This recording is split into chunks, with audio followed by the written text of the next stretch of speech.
In the course of the 20th century, we have come up with an idea that became more and more demonstrated, that things are not just separate little items here and there moving around, like in the logos paradigm of Newton. Everything are little mass points. One thing is here and it's connected with over there only with superficial causal relationship, a cause and effect.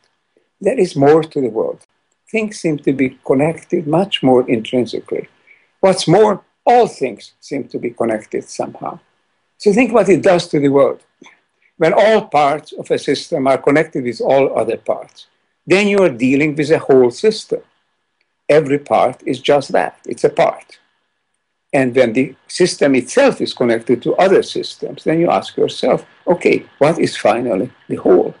The whole turns out to be, for the biosphere, for our planet, turns out to be the system of life.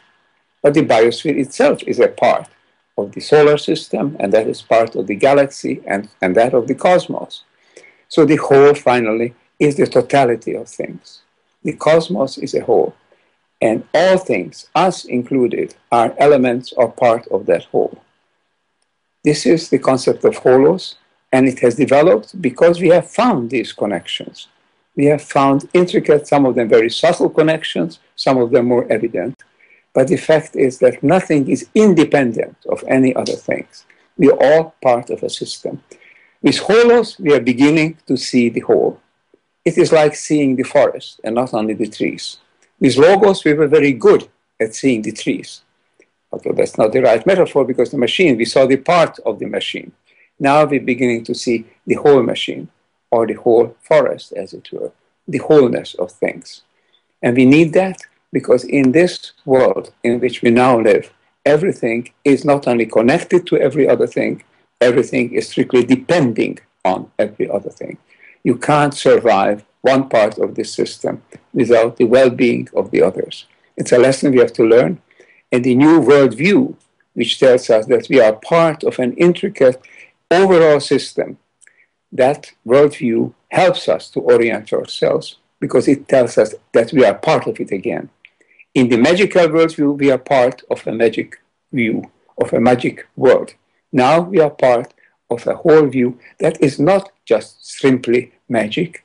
It is, in a sense, magical, but it is a wholeness. It has its own identity, its own dynamic, its own evolution. Back again to the embrace of nature. We were out of it for a while, first in the theocratic worldview of theos, then with the worldview of logos as a machine. Now we are coming back into it again. So this next cultural mutation, this cultural change from logos to holos is a very important one. It enables us to find our way in the world as an intrinsic part of it, as a part which is not separate from the world, but is an organic element of it. And on the final analysis, it is one with the world. Our oneness with the cosmos is the ultimate expression of the holistic worldview of holos.